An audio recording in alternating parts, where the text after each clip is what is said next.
আসসালামু আলাইকুম। আমি এমডি হাফিজুর রহমান বলছি। আজ আমি কথা বলবো মানুষের স্বপ্ন নিয়ে। স্বপ্ন যা আমাদের জীবনে আসল শক্তি। ছোটোবেলায় আমরা সবাই কিছু না কিছু হতে চাইতাম। কেউ ডাক্তার, কেউ পাইলট, কেউ শিক্ষক। কিন্তু বড় হতে হতে অনেকে সেই স্বপ্ন ভুলে যায়, কারণ বাস্তবতা আমাদের অনেক সময় পিছনে টেনে ধরে। কিন্তু ভাই ও বোনেরা, স্বপ্ন হারিয়ে গেলে জীবন থেমে যায়। স্বপ্ন মানুষের জীবন রাখে, এগিয়ে যেতে শেখায়। যারা নিজের স্বপ্ন ধরে রাখে তারা একদিন সফলতা পায়।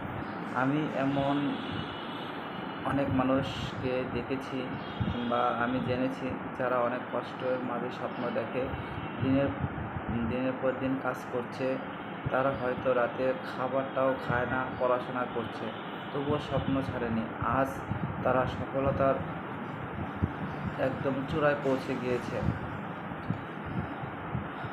তাই আমি বলবো, নিজের স্বপ্ন কখনো ছোট করে দেখবেন না।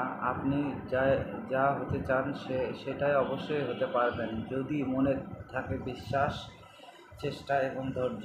আল্লাহর উপর ভরসা রাখুন এবং নিজের উপর বিশ্বাস রাখুন। যদি ভিডিওটা ভালো লাগে তাহলে একটি লাইক দিবেন, আপনার বন্ধুদের সাথে শেয়ার করুন, আর আমার চ্যানেলটি সাবস্ক্রাইব করতে ভুলবেন না। ধন্যবাদ।